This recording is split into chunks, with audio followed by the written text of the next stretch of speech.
Hello, everybody, and welcome back to the Glowy Glowy podcast. I'm your host, as always, Kyle Quinn. And joining me today is Brush. He's back on again with me today. How's it going, Brush? Not too bad, thanks. Yourself? I'm all right. I'm all right. I'm not doing too bad. We haven't had a United game for about 10 or 11 days, so that's certainly made life a lot easier. Yeah, rather relaxing, eh? Yeah, nothing to ruin our weekend or anything like that. Eh, Especially when you see Arsenal's recent troubles as well. I'm just like, phew. Wow. yeah, I mean, it's just I've been a total collapse by Arsenal. Looks like Spurs are nailed on for fourth spot now. I Um, mean, they would have to really spurs this up to not get fourth now. Yeah, away to Norwich. Surely they can't mess that up. Yeah. I mean, yeah. The only thing it would take something like the last time it happened when they had to play West Ham on the last game of the day, um, and the food poisoning thing broke out. It would Yeah, have to be something extraordinary like that. yeah, it really would. Well, you never know what could happen. There could be an Arsenal chef working at the Spurs Hotel in Norwich. Hopefully, lessons have been learned. Okay, firstly, I'm going to discuss a lot of the kind of the transfer talk in the last week or so. Also, going to talk a wee bit about Ten Hag, and then some of the players that will be leaving this week also. So first order of business is the thumbnail, which is Jurriën Timber, who's been linked heavily to United. Now he's a very young centre half. Den Haag, going by his interviews, rates him really highly. I would say the only drawback to Timber is that he's 5'10", and obviously you would probably prefer a really tall centre back in the Premier League. But just coming out today, also from Mike McGrath in the Daily Telegraph, he says United have now added the Ajax's other centre half, Lissandro Martinez, to the list, and he is 5'9". I mean, there's no way that he's going to be playing in the Premier League at centre half at that height. At that height, it's just I just couldn't see it. Like the money, decent fee there, rumored to be 30 million euros for Martinez, but uh, I mean, 5'10" is small enough, but 5'9", I don't think I've ever seen a centre back in the Premier League that height. Have you? Right. Well, let's start with Timber. Timber, I do think would be a very good signing. I wouldn't expect him to come and start at centre back for us straight away. He is quite a versatile player as well. He can play right back and as a DM. He's only 20 years old. He's still developing body wise as well. And, the physicality of our league is a totally different kettle of fish uh, to the Dutch league. So if he were to come in, I would expect him to start off as a right back for us, to be honest. But yeah, I think in terms of strategy and long term vision, that's the kind of signing that makes a lot of sense. The Martinez one, I did hear that today. And I just think we're just being linked to everyone Ajax, aren't we? Yeah, that's exactly it. But Mike McGrath does have a history of getting things right, so it's an intriguing link. Um, I just don't think that a 5'9" and a half will be suited to the Premier League. But yeah, Timber, who's obviously slightly bigger, I could see him playing it right back initially, and then been moved across to centre back in the long term. Um, Yeah. so do you think if we do sign Timber, that we won't sign another centre half in this window? Is that the way you see it? In this window, there's so much to do that I'm not really sure how it's going to play out. In an ideal world, yeah, we would have two coming in, but there's so much to do that I'm not sure. Uh, Ten Hag may feel that he can work with what we have for one season, or at least till Jan or something. I don't know. I suppose throughout the season, Timber might alternate between right back and centre back, given Yeah, taking into account what the needs might be on a particular day. Because I just we've talked about it many times. I don't think Dallo and Wan Bissaka really are the long term future at right back. Both of them have a lot of deficiencies. Probably go with Dallo if we have to in the short term, but ideally I'd want to sign a right back in the summer, and maybe signing Timber will kind of kill two birds with one stone. yeah, I think so. And yeah, like you say, we know that Wan-Bissaka and Dallo aren't good enough. I can only see one of them going out though. Probably likely to be Wan-Bissaka if you ask me right now. But I guess it depends on interest as well, doesn't it? Yeah, it seems as if Crystal Palace are interested in on Wan-Bissaka. I'm sure they'd be looking for either a loan or a cut price deal there. Yeah. I have no idea why they would be interested in taking him back, given the form that he's been in the last year or so. I mean, Um, I'll tell you what. I mean, they've got Joel Ward, haven't they? So for them, I suppose technically it's an upgrade. And it's familiar surroundings with him, so maybe Vieira will feel that he can coach him in a particular way. Um, but yeah, I wouldn't have any issues if he were to leave. I just hope that if it is a loan, it's with an obligation to buy. Absolutely.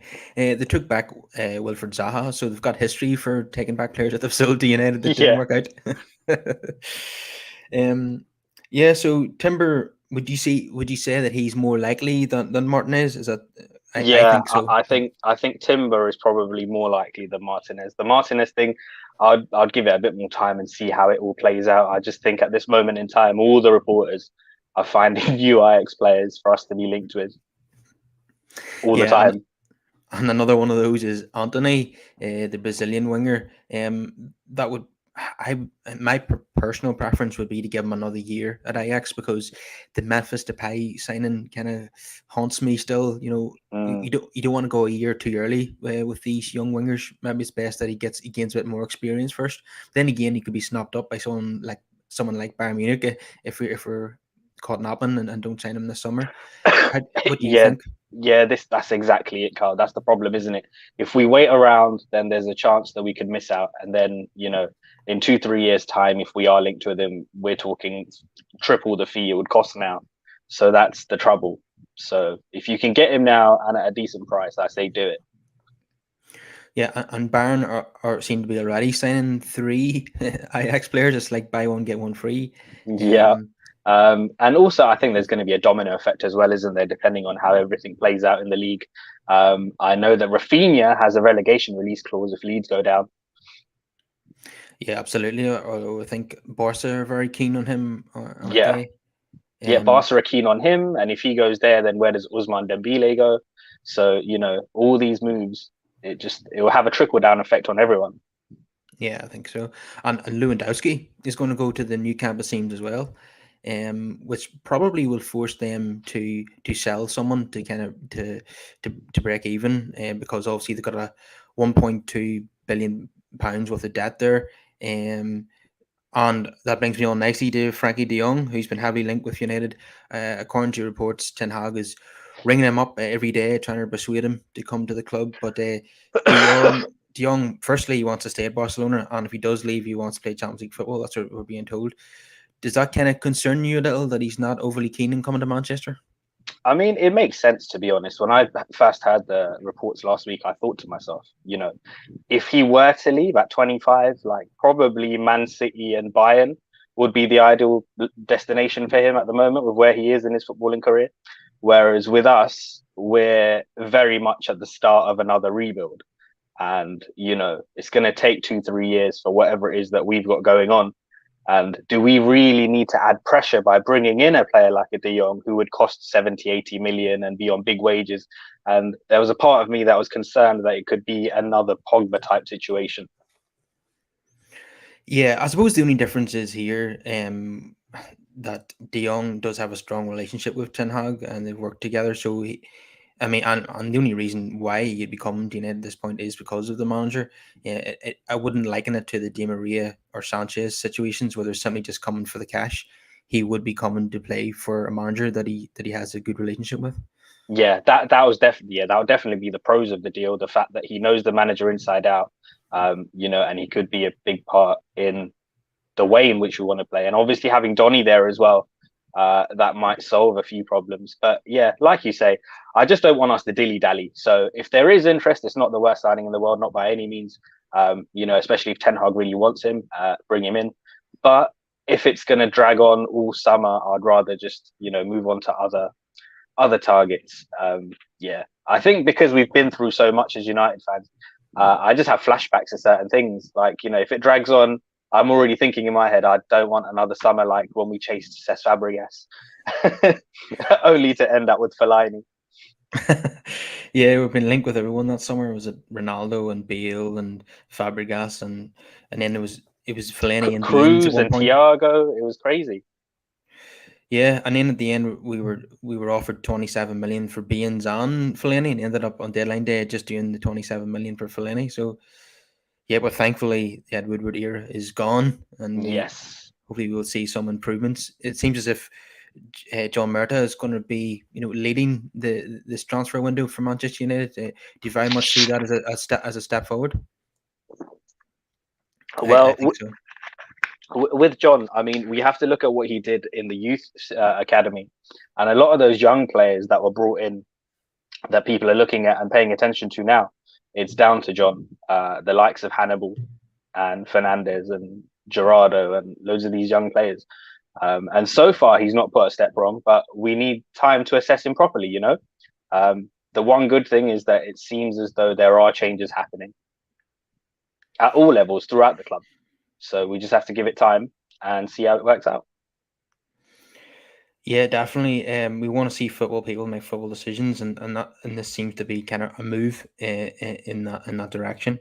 With Matt Judge and Edward departing, Matt Judge hasn't been directly replaced, and obviously Arnold has replaced Woodward, and he seems to be given more responsibility to kind of the football side of the club, and kind of taking more of a back seat. And it does make you wonder, why didn't they come to this epiphany like 8 years ago? Exactly, yeah. But better late than never, as they say. Yeah, definitely.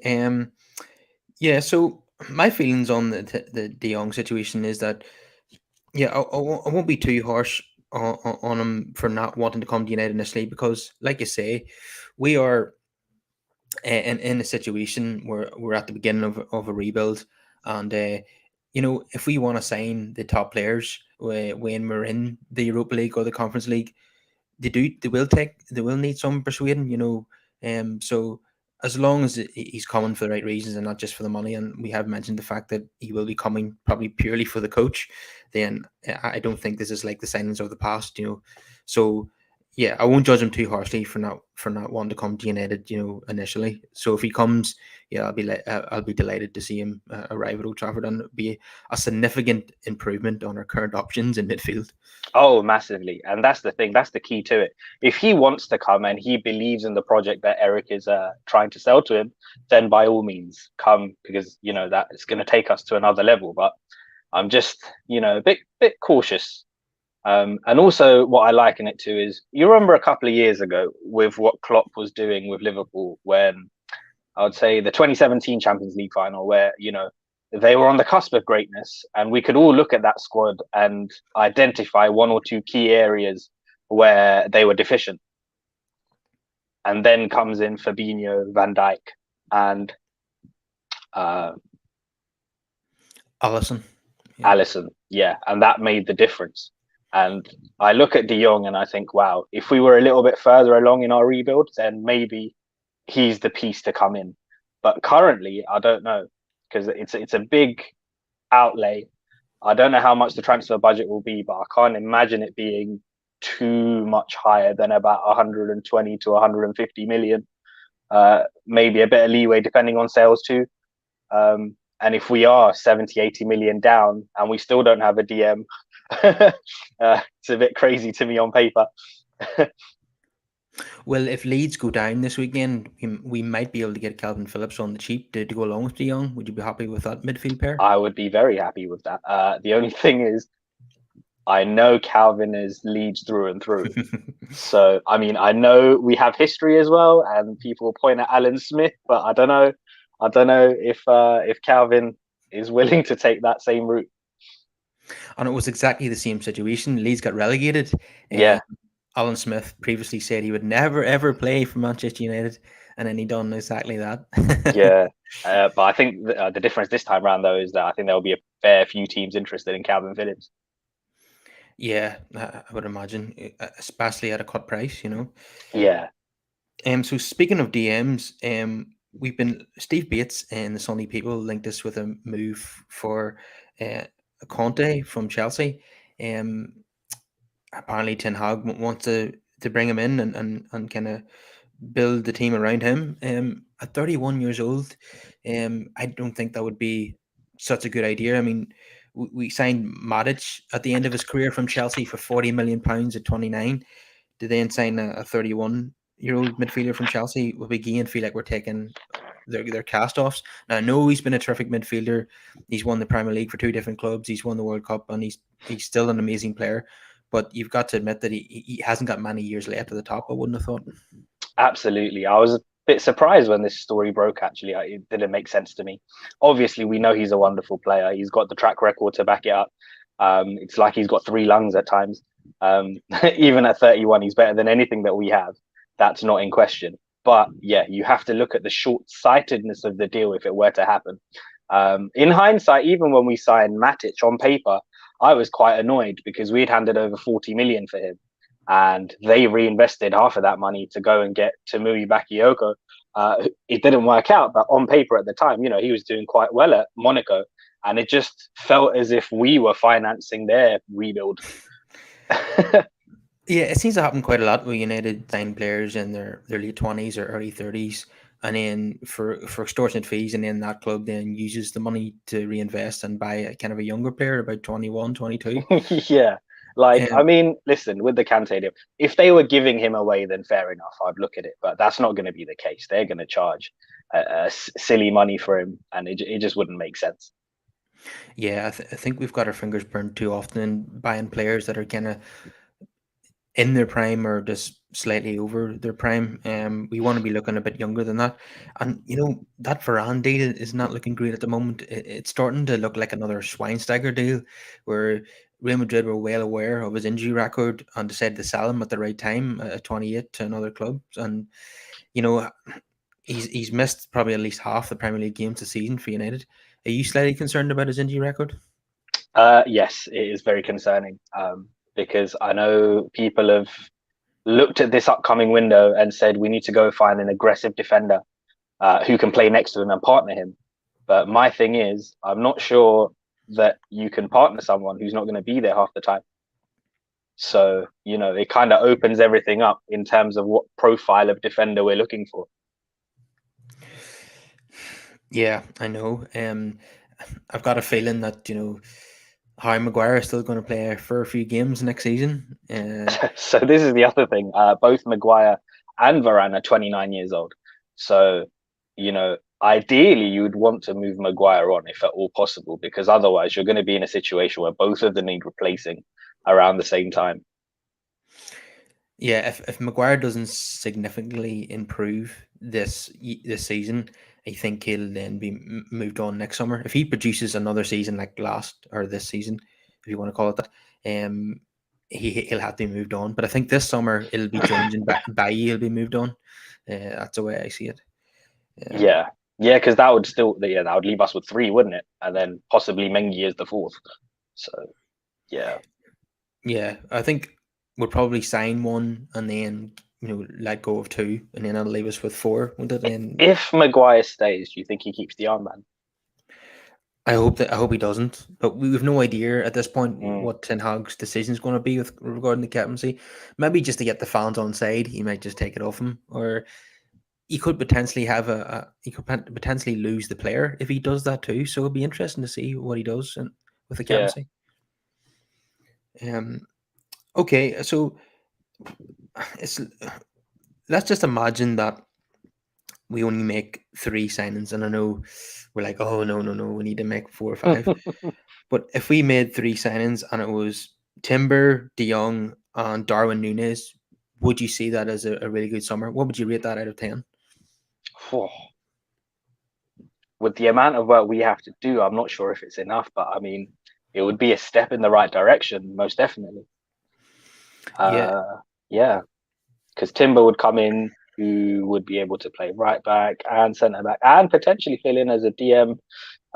James Garner, I would expect to come back. Well, that's an interesting one actually, because depending on if Nottingham Forest get promoted or not, I would like to see him stay if he comes up to the Prem.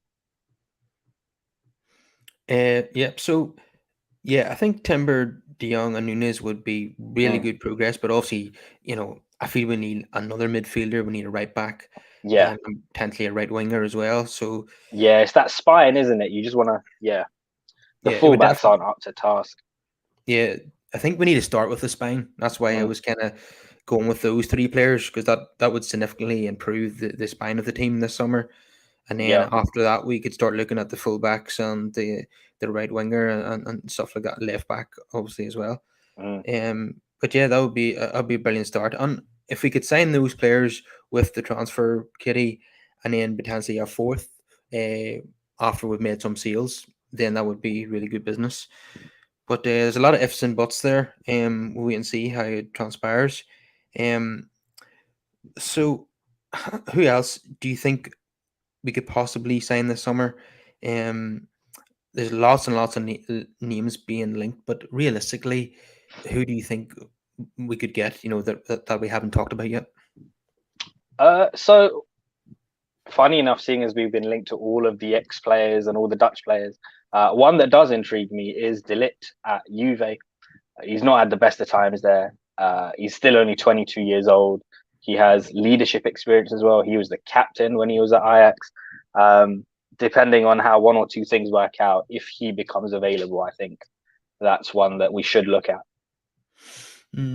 Just that, Juve have recently let go of Christian Romero, and Chiellini is going to retire, and we've heard from Fabrizio Romano that they're going to offer De Ligt a new contract. So it doesn't Mm. seem likely this summer, even with us having Ten Hag, and I think he has a very reasonable buy clause as well.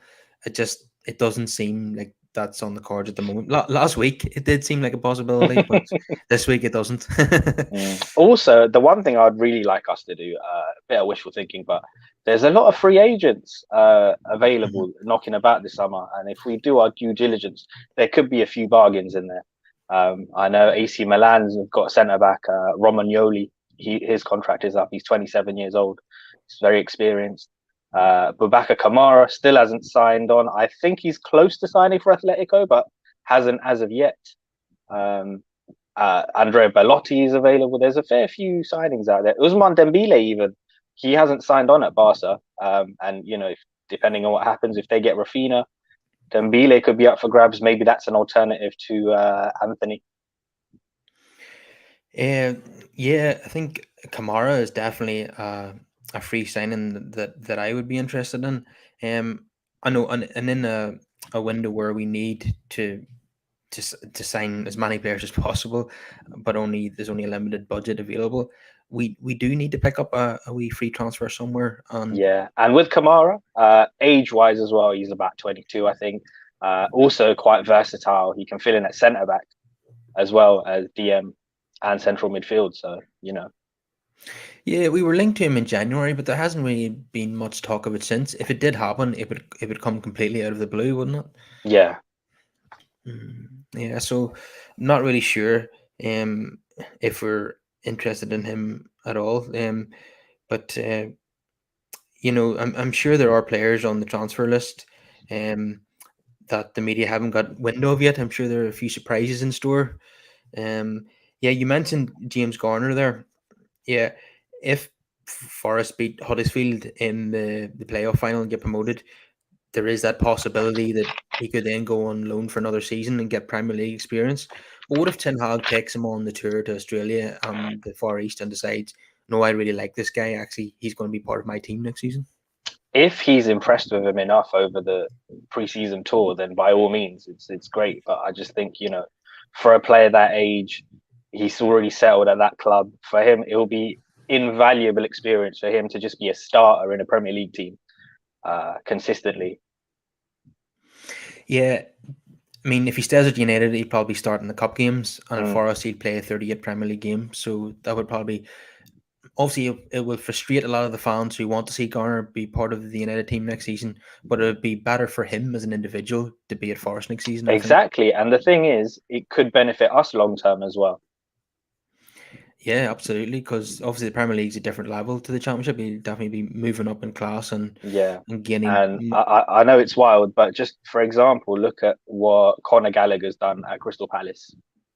Had he stayed at Chelsea with the midfielders they have, would he have really had much of a shout this season? Don't know. So there's a comment coming here. hey guys, isn't it mad that United haven't played a game in like 4 months? It's from Matt Smith, and Matt Smith also says United have a lot of holes next season. There would be places for the youth to come through. Um, yeah, definitely. I could see the likes of Garner and Ethan Laird and a few others maybe filling in a few gaps. Because we're gonna there's a lot of players leaving, obviously, and we're only going to be able to sign 4 or 5 at the most. So yeah, I think and of course we have like a Dutch manager at the club. I mean, it couldn't be a better time for a young player to break through into the first team because, as we know, Dutch managers love to blood young players and they don't care what age you are. They just throw you straight in with. We've seen that. Absolutely. Especially the fact that we're getting somebody from Ajax as well, whose ethos is promoting youth and working and developing players. Yeah, and we've seen. I mean, how many debuts was there under Louis Van Gaal at Manchester United? It was just off the scale, wasn't it? Yeah, yeah, the likes of Paddy McNair, Tyler Blackett. There was so many kids that got a chance. Varela. Yeah, there was obviously Rashford. Yeah. Um, yeah, there was and Timothy Fosu Mensah. Yeah, and there was. Um, I think it might be. What do you call it? The Donald Love? Do you remember him? Yeah, there was so many of them. I think it was a lot of it was to do with the injury crisis as well at the time. Yeah. I mean, you still have to have a, certain amount of confidence to just pick one of the kids out and give them that run out. So, yeah, credit to him. Yeah, because Martial pulled up in the warm up against FC Midtjylland, and then Rashford was given his debut. I would Yeah. say a lot of coaches there would have just played a more senior player as a false nine in that situation rather than bringing Yeah, they Rashford would in. have played quite conservative and quite safe, I think. So, yeah. Yeah, and Matt Smith says Donny finally fit for the last 2 games of the season. Interesting. We haven't seen Donny play for Everton for a while. Obviously, it doesn't really mean anything to us if he scores for Everton, but it would be nice to see from his point of view for him to get some game time there, and definitely he's going to get an opportunity now, isn't he? I mean, that's absolute cert, isn't Well, you'd think so. it? If he doesn't get games under this regime, then, then there's something seriously wrong. And as for the next 2 games and him scoring, I think Matt would be on the lookout for that with where Everton are at the moment. Yeah, definitely. Everton, I think, despite the defeat in the last game, I think things are looking okay for them because they've got 2 games. Burnley have got 2 games, and Leeds have only got one. And yeah, and Leeds are away to Brentford. I think Leeds for me would be the favourites to go down at the moment. Is that the way you would see it? Yeah, I mean, I think Everton are all right, to be honest. I know it's quite nerve wracking at the moment, and anything can happen. But I think other results will mean that they are safe. Okay. There's been a lot of chat among the kind of fan channels at the moment about Pogba's next destination. Now, I have to be honest. Um, I just don't care if Pogba decided to retire and become a painter and decorator. It doesn't matter to me. I mean, he's basically he's checked out a long time ago. I've checked out from him. He's no longer a United player in my eyes. He's played his last game for the club. So where he goes is just totally irrelevant to me. I mean, is that the way you see it too? Yeah, pretty much. I've just drawn a line under the whole thing. Obviously, I wish him well in wherever he ends up, but I'm not too invested in where he goes, if I'm totally honest. Yeah, there seems to be a lot of time invested by United fans on social media and on YouTube I talking think about. what it is, especially in this day and age, we have a lot of fans who get behind certain players, and the rise of player FC as they call it, where you're in one camp or the other, and I don't really understand it because ultimately, like all these players that you're pitting against each other play for our club, so I don't I know. really see why you have to choose one over the other. I mean, yeah, with any player that leaves our club, I wish them well, but I'm not too fussed about where they go. Same with Lingard. Yeah, just not remotely interested in where Yeah, Lingard is going. and I know there was a lot of fuss regarding Lingard a couple of weeks ago. I think after his brother posted a message about him not having a farewell and stuff. I mean, listen, we've had loads of players at our club who should have been treated better and didn't get send-offs. Yeah. I mean, yeah, we talked about that, and I mean, all you need to say is that where was Roy Keane's send off? So for Lingard to think that he's entitled to a send off really just sums up the mentality of the dressing room at the moment. They're just so self entitled, I aren't mean, they? to be honest, I do have to say it wasn't him; it was his brother. So sometimes you can't help family members when they when they get emotional and post. But yeah, I do think it's just it's all fallen on him, hasn't it? I mean, if it wasn't for one or two things, unforeseen circumstances in January, I think he would have been out the door in Jan. But then, due to that happening, I think we held on to him. He should have been sold in the summer, but Exactly. We would have, we would have actually got some money for him as well. But that old regime were just completely incompetent. Just balancing the books didn't mean anything to them. yeah, so indecisive. And Solskjaer seemed as if he wanted to keep as big a squad as possible, to have a safety net if there was an injury crisis. But then he just ended up with a whole bunch of unhappy players who weren't playing, and that probably added to the situation we've seen all season with a very toxic dressing room. Yeah, and that's the thing.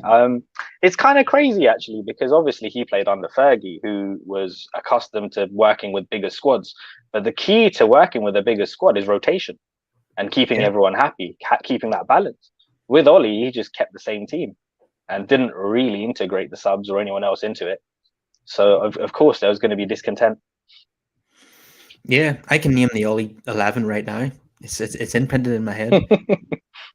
It's De Gea, Wan-Bissaka, Maguire, Lindelof, Shaw, McTominay, Fred, Fernandez, Rashford, um, Cavani, and Martial. So it's just or even or Greenwood instead of Cavani. It was near enough the same kind of 13 players that are being used all the time, wasn't Pretty much. Oh, and it? talking of Martial, he's picked up his third injury whilst on loan at Sevilla. Yeah. There's another player FC individual. Yeah, Um, I mean, if he's gone out on loan to Sevilla, they don't seem to really want him. They're not really keen on keeping him on a permanent basis. I mean, where does he go from here? we're stuck with him, aren't we? I don't want him sitting there stinking out the place. Another unhappy player sitting around. He's not playing. You just have to kind of farm him out to somewhere, because we just can't have him sitting around. He's You know, going into the last year of his contract as well, so this is our last chance to sell him. But it depends on the price, I guess. Like he's picked up 3 injuries in this loan spell since Jan. He's not scored a goal in La Liga. So who's going to be interested? And if they are interested, what kind of figure are they willing to pay? yeah, his stock is now at an all-time low. Mm. It's just difficult to know who would be interested, but you never know. So Matt Smith says Pogba is a joke, and if someone else picks him up, then they are stupid. Now watch him sign for Everton. Yeah, it'll probably be someone like Juve or PSG, I think. But like I said, I don't really care. Um, Yeah.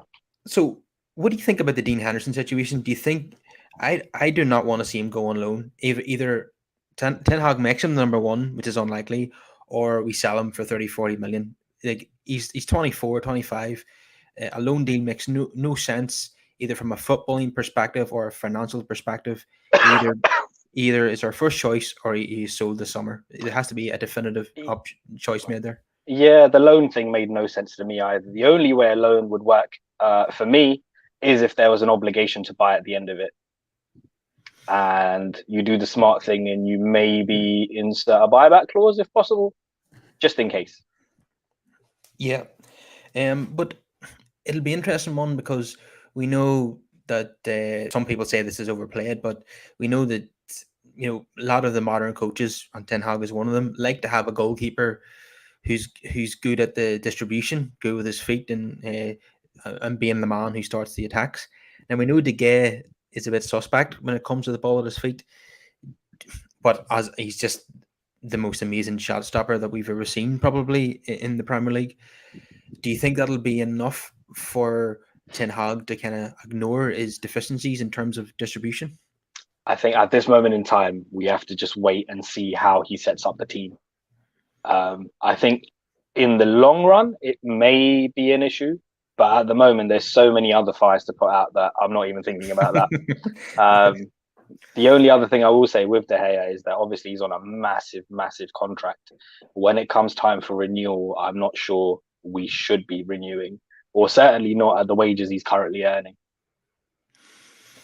Yeah, I don't think you can possibly pay him any more than he's getting right now. Yeah. um, but yeah, what happens if Ten Hag decides that I like Dean Henderson? You know, he tried to sign him on loan in January, and he decides to go with him as number one. And we've got a very unhappy De Gea there who we can't get rid of because of his wages. Because of that, could Ten Hag then be forced into playing De Gea? And it wouldn't be unusual for that type of thing Ooh. to happen at United. It's a tough one, isn't it? Because if he chooses Dean over Dave, I don't think De Gea is going to be on the bench. I think you'd have to ship him out. It Yeah, would be a situation similar to. Do you remember when we loaned out Bartes? yeah, It would be like that when Tim Howard and Roy Carroll were the guys, and Bartes just got loaned out. I think it would be similar to that. But then you look around Europe, and who urgently is in need of a keeper? All the top teams have settled goalkeepers. yeah. It'll be like it has been like the Petr Cech kind of Thibaut Courtois situation. Yeah, I think Jack sat it out for one season as the number two, and then he moved on. Like we've kind of dragged this on too long already. There has to be a decision made this summer on which one's going to be number one and which one's going to be sold. for me, out of the two, I think De Gea is the superior keeper. Yeah, definitely. And a candidate for the captaincy, do you think? Most definitely, especially currently. We'll have to see obviously who comes in and stuff. But for me, always it comes down to seniority and who's been there the longest. Obviously, Ronaldo's a shout too, and I know people have mentioned him. For me, you get the same out of Ronaldo with or without the armband, so it makes no difference. He's a leader, just naturally. So Yeah, he'll do what he does. I think De Gea, yeah, he's been there. There is a seniority and hierarchy in the dressing room. I think he'll be well respected by everyone. And also, I think there's an emphasis on who's the loudest. I don't think your captain necessarily has to scream and shout to command respect. yeah. I think even Mourinho alluded to that. He called Valencia the silent captain. Didn't think that it was necessary to be screaming at everybody all the time. Because he's seen as leading by example was just as important as talking to players. So it'll be an interesting one. It's obviously between Ronaldo, Bruno, and De Gea. If Maguire is stripped, I don't see anyone else really coming into the equation. Yeah, the way that David's spoken to the media as well, I've been impressed with. Yeah, that interview after the Everton game definitely impressed me. One thing it showed was that a lot of the United players have been accused of not carrying this season, and I think that's true. But you couldn't accuse him of that. He definitely seems annoyed with how United have been playing this season. It's definitely affected him, and you can see how emotional he is in his interviews, and he's been quite blunt in those interviews as well, hasn't he? Absolutely. I mean, it's easy to forget as well because he's not that old. Because he came here so young, he's been there for a decade. Yeah, and he was part of our last title winning side, so it Yeah. shows you how long that he's been here. Yeah, when he signed, I mean, David Gill was the chief executive and Fergie was the manager. How long ago does that feel from a fan's point of view? Oh, yeah. I remember when we first got him, actually. I was a bit gutted that we didn't go for Manuel Neuer because he looked quality at Schalke. And I thought, oh, this kid, he's a bit on the skinny side. He's like the shirt wouldn't even fit him. It would like sort of hang off him when he first arrived.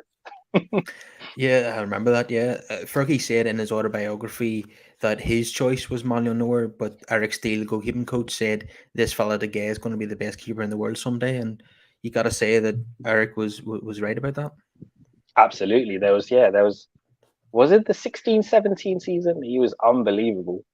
He had that amazing game against Arsenal as well, where they chucked everything at him, and he was just like Superman. Yeah, at the Emirates. I was just watching in disbelief. It was like, wow. Isn't that when Lingard, Ashley Young, and Pogba were dancing on the pitch? I think we were wearing black. Lingard's managed to dance for a couple of times. Yeah. And then wasn't there a game against Spurs at Wembley? I think we won 1-0 with a Rashford goal. It was a diagonal ball from Pogba to Rashford. We put it in the far corner past Lloris. But I think De Gea must have made about 20 saves in that game as well. Yeah, It was yeah. total No, daylight what an robbery. amazing servant he's been. What an amazing signing he's been. Even with the dip for 2 or 3 years, that to have that character to come back as well, it's just amazing. Yeah, and every goalkeeper goes through a dip, don't they? No matter who they are. Even Schmeichel had a dip at United at one point. I think Fergie sent him off to Dubai to kind of shake it off and then come back again for the running.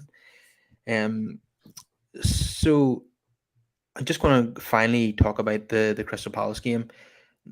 I know it's very strange that like the football game itself, it's all almost become kind of in the background now. It's the focus is on next season, the new manager, who's coming in, who's leaving, and we're not even talking about the actual games anymore. Um, even though there's still a season ongoing. So with regards to the Palace game, it's probably going to be, if you're not actually going to Selhurst, it's going to be hard to watch this because it's one of the kind of few meaningless games. There's a title race on, there's a top four race on, there's a relegation battle. Obviously, we're in the battle for the Europa League with West Ham, but that's kind of fourth on the list. I don't think our game's going to be live on UK TV anyway, so it will have everybody will have to find a stream if they haven't got a ticket. But with regards to the lineup, I've become a bit tired of Ranić in recent week picking virtually the same 11. He complains about the players after a heavy defeat, complains about their attitude and stuff, and that's fine. You don't disagree with him, and then he picks the same team again the next week. Who, who out of the players who haven't been starting lately would you like to see come into the lineup against Palace? Oh, most definitely the kids. I'd like to see Hannibal, but I don't think he's too happy with Hannibal. I think comments have come out after the Liverpool game that he wasn't too impressed with the way he got stuck in. I think maybe that's an English thing where we get really hyped up, when players show a bit of grit and desire and really give it to him. But he wasn't impressed with that. He saw it as a lack of discipline. Yeah, I have to disagree with him on that. I know Yeah, he's been a manager in European football and he's a top class director of football, and I'm just a fan, but I just I just have to completely and utterly disagree there. same. I mean, I think we were probably the most impressed with him in those 8 minutes than anything else that anyone else did in that game. He was the only United player who put in a tackle in the whole 90 minutes. Um, okay, he probably a wee bit over the top. He could have got 2 yellow cards, but we appreciated the effort because there was a lot of players out there who weren't putting in the effort. It's good to see the enthusiasm of a young player on the pitch, and I don't think he deserved to be punished for it. We Yeah, haven't really seen him since at all.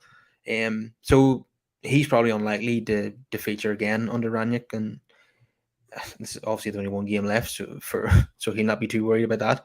But is there an opportunity here to give Garnacho some first time experience? Okay, we're it not expecting him to become part of the first 11 next season, but is it an opportunity to give him his debut here? it would be lovely for him to start. You remember a couple of years ago when Josh Harrop made his one and only appearance and scored a goal at Old Trafford. It was really nice to see. Yeah, I'm always in favour, especially on the last day of the season. I like to see the kids. Yeah, that's quite a record that Josh Harp has. Yeah, He's a goal per game ratio for Manchester United. Not many can say yeah, that. yeah, 100% record. Yeah, He made quite an impression as well that day, and it was a shame that he walked away. but like David Nugent for England, one cap, one goal. Can't argue with that. Or Sam Allardyce, is it Big one? Sam, yeah. one game and one win? Can't be that. Can't That's be that. impressive. 100% record.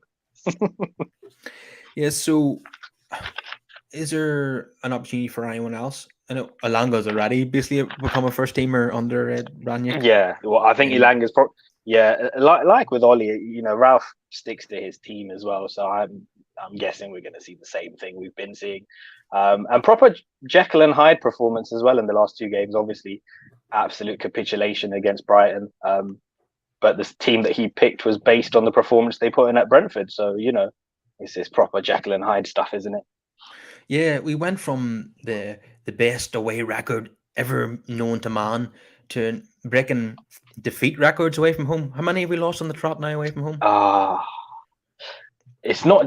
It's not even just about the losses; it's the manner in which we're losing. I don't remember another season where we've just been utterly battered as much as we have this season. The goal difference says it all. Really, we've conceded 56, scored 57. Yeah, a goal difference is one, which is West disgraceful. West Ham have a better goal difference than us. Yeah, which is why if we draw with Palace and they beat Brighton, they go into the Europa League on goal difference. There's no Yeah, way in any season that West Ham should have a better goal difference than Man United. It's yeah, insane. yeah. It's crazy, crazy, crazy, crazy. Yeah, another thing that's annoyed me about Ranick's, constantly picking the same 11 is Alex Telles. How bad does he have to be to get taken out of the team? I mean, there's no way that Alvaro Fernandez can be as bad as what he is. I just give the young lad a chance. Yeah, might as well. Might as well. The only thing Tellez could, the thing with Tellez, he can only operate in a back five. You can use him as a wing back, and even then, like it's not amazing what he does. But yeah, in a back four, it's just everything just goes to pot, doesn't it? Yeah, if there's any average players out there, we sign them. It's just a joke. Yeah, yeah. The only thing I can say about him, at least we didn't, splash out loads, a huge fee on him. Yeah, it was only 16 million or something, and it was offset by the sale of Chris Smalling, so basically paid nothing for him Yeah, in a yeah. sense. Um, yeah, but you don't want to see that one in one out policy this summer, or the No, policy of we're only doing one deal at a time. That's complete nonsense. There's no. that is absolute nonsense, is what that is. And and listen, look at how Man City operated. They didn't wait till the end of the season to go get Haaland. No, I mean, but that's what the top clubs do. City and Bayern and the teams in Spain, they get deals done very very early. Um, Exactly. If you're properly structured, this is the position we should be in. Had we been organized and run better, we should have been in the conversation for the likes of Haaland, even Mbappe as a free agent. yeah, yeah, I suppose we have made progress in the sense that we appointed a manager in April, and we've never done that. Yeah, I mean, David Moyes started on July the 1st, rather than buying him out of his contract at Everton. We waited till it ran down. Then Van Gaal started after the World Cup, which is like mid July. That's mm. insane. Um, Mourinho was done at the end of May, I think. But yeah, so that's definitely a sign of progress that we got the manager showing up in the middle of April. I have to say, And I didn't expect also that. it's positive signs from him as well that he understands the job facing him. The fact that he decided to cut short his time there and come to start work early because he knows, the amount of things that need to be addressed. Yeah, he says he done an interview with Marco van Basten for Dutch television. It looked like he was in Manchester. I'm not quite sure where he was, um, but he said that he was going to have a holiday at some point, but he wouldn't specify when.